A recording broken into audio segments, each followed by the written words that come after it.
ये इनका एक मत कभी हो नहीं सकता। एनसीपी को लगता मेरा हो जाए, शिवसेना को लगता मेरा हो जाए, कांग्रेस को लगता मेरा हो जाए। अभी ये आपस में एक साथ बैठे और कोई तुम्हें नाम निकाले तो इनका कुछ अच्छा हो सकता है, नहीं तो मुझे नहीं लगता कि ये विरोधी पक्ष नेता होगा। अगर विपक्ष नेता अगर ये देते हैं तो इनकी बहुत सारी चीज़ें बातें खुल जाएगी।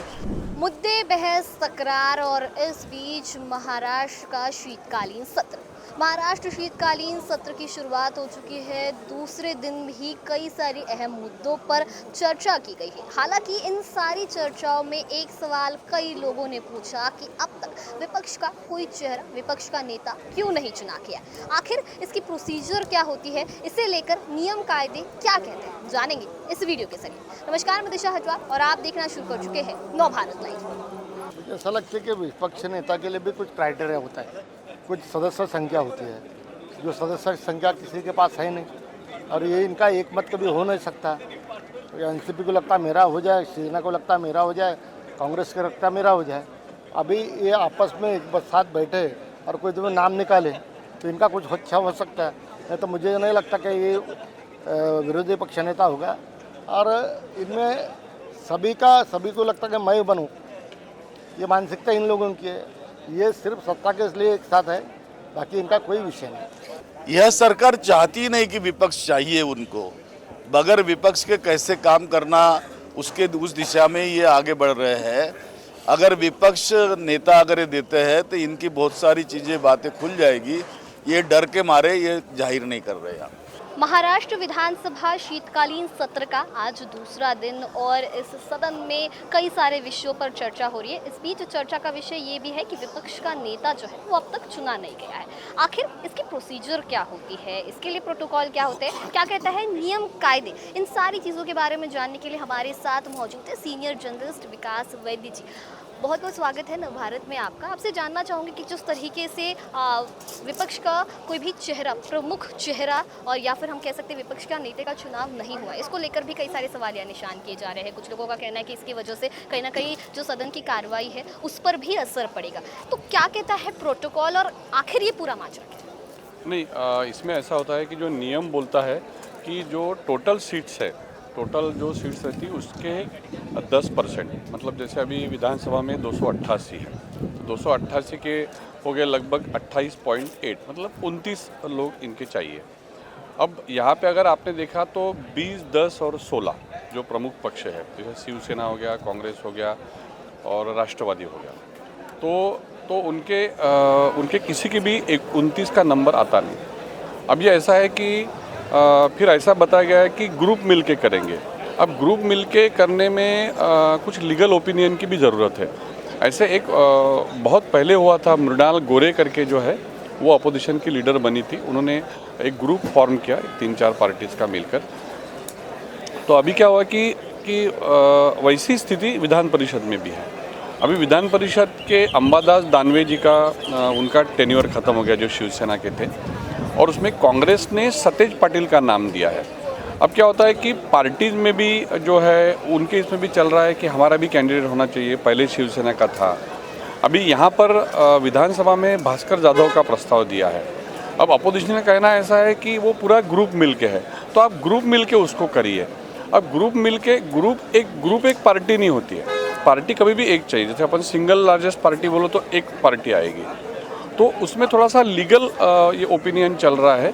हालांकि कुछ हद तक रूलिंग पार्टी ने एक पॉजिटिव मैसेज दिया है कि वो करेंगे, लेकिन अभी सवाल वही है कि ग्रुप को ट्रीट करके उसका 10%, वैसे अगर 20, 10 और 16 बोले तो लगभग 46 आते हैं, तो वो बन सकता है वो लीडर। बट ग्रुप के इसको फॉर्म अपन दे सकते क्या अपोजिशन लीडर। तो अपोजिशन लोगों का कहना ऐसा है कि इनको विरोधी पक्ष नेता चाहिए ही नहीं, क्योंकि विरोधी पक्ष नेता आएगा तो वो ज़्यादा एग्रेसिवली इश्यूज़ को सामने लाएगा और इनकी सारी चीज़ों को उजागर करेगा। तो ऐसा उनका कहना है अपोजिशन कि ये डर गए हैं कि सत्ताधारी पार्टी जो है वो डर गए हैं। गवर्नमेंट जो है वो ये नहीं चाहती कि कोई भी विपक्ष का नेता वहाँ पे सामने हो, जिसको LOP बोलते हैं अपन, जिसको एक मिनिस्टर का दर्जा रहता है। तो ये दोनों की आपस की जो ये चल रही है, और जबकि रूलिंग पार्टीज़ के कुछ लोगों का कहना ऐसा है कि इनकी ही आपस में एकजुट नहीं है, कि जैसे कोई भास्कर यादव का नाम देता है, कोई किसी और का नाम देता है, हालांकि बाकी नाम किसी के सामने आए नहीं है। तो उनका कहना ऐसा कि उनकी आपस में ठीक से मेलजोल ठीक नहीं है। तो उसके कारण वो जब आप एक नेता अगर देते हैं हमको नाम, तो हम ज़रूर करेंगे, इस तरीके की भूमिका चल रही है। सर, क्या ऐसा कभी होता है कि मतलब पूरा सत्र खत्म हो गया लेकिन फिर भी विपक्ष का कोई नेता चुना नहीं गया हो, ऐसा कभी हुआ नहीं, है? या ऐसा कभी फिर नहीं हुआ। क्या ऐसी कोई सर्कमस्टांस होती है जब अधिवेशन सत्र के दौरान विपक्ष ने अपने नेता का नाम नहीं दिया, तो क्या उनके ऊपर कोई कार्रवाई वगैरह होती है, ऐसा कुछ भी होता है? नहीं, देखो पहले तो ऐसा है कि ऐसा इसके पहले कभी हुआ नहीं, ऐसा पहली बार हो रहा है।